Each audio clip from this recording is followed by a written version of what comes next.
Hi అండి, అందరికీ నమస్తే అండి. ఈరోజు ఒక చిన్న కప్పు గోధుమ పిండితో ఊతప్పం వేసుకుందాము. ఇది ఒక్కదానికి సరిపోద్ది. ఇందులో ఒక్క స్పూను ఉప్మా రవ్వ వేసుకుందాము. ఇదంతా కలుపుకుందాము. ఇదంతా కలిసేటట్టు కలుపుకొని ఇప్పుడు ఇందులో పచ్చిమిర్చి, ఉల్లిపాయ, కొత్తిమీర వేసుకుందాం.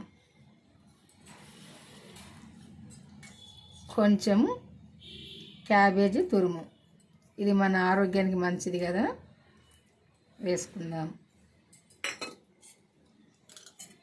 క్యారెట్ తురుము, ఇది కూడా మన ఒంటికి మంచిది, కళ్ళకైనా ఒంటికైనా మంచిది కాబట్టి వేసుకొని ఇదంతా కలుపుకుందాం. టేస్ట్కు సరిపోయేంత ఉప్పు వేసుకుందాం. అంతా కలుపుకుందాం ఒకసారి. ఇప్పుడు ఇందులో కొన్ని నీళ్ళు పోసుకొని కలుపుకుందాం. ఈ పిండి ఈ విధంగా కలుపుకోవాలి.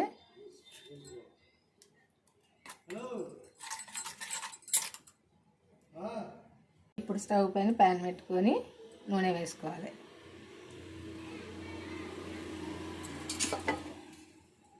ఒకసారి ఇట్లా అనుకుంటే ఈ నూనె అంతటికి అవుతుంది.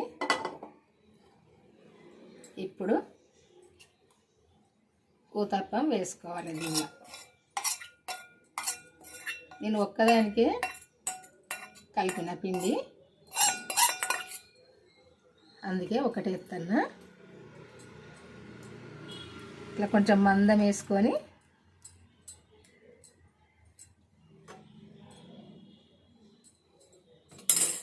పైన కూడా కొంచెం నూనె వేసుకోవాలి, మంచి టేస్ట్ ఉంటుంది. మూత పెట్టుకోవాలి. మూత పెట్టుకుంటే ఉల్లిపాయ, పచ్చిమిర్చి, క్యారెట్ తురుము, క్యాబేజ్ తురుము అదంతా కూడా ఉడుకుతుంది కొద్దిసేపు పెట్టుకుంటే. ఊతప్పము ఒక్క సైడ్ కాలినాక ఇంకొక సైడు తిప్పేసుకోవాలి. ఇట్లా మంచిగా రెండు సైడ్లు అయితే కాలాలి. కాలినప్పుడే ఇదంతా కూడా ఉడుకుతుంది. ఈరోజైతే టిఫిన్ మా ఇంట్లో ఊతప్పము, గోధుమ పిండితో ఊతప్పము. ఇంకా కూడా ఇది కాలాలి. ఊతప్పం అయితే అయిపోయిందండి. చూసారు కదా, రెండు సైడ్లు కూడా ఇట్లా మంచిగా కాలనియాలి. కాలినప్పుడే ఈ పిండి ఉడుకుతుంది. ఇందులో వేసినవన్నీ కూడా మంచిగా ఉడుకుతాయి. కొంచెం పల్లి పచ్చడి వేసుకొని తింటే చాలా టేస్ట్గా ఉంటుంది. ఈ ఊతప్పం అయితే మనం బియ్యం పిండితో చేసుకున్న ఊతప్పం కంటే చాలా టేస్ట్గా ఉంటుంది. ఇప్పుడు తీసుకుందాము.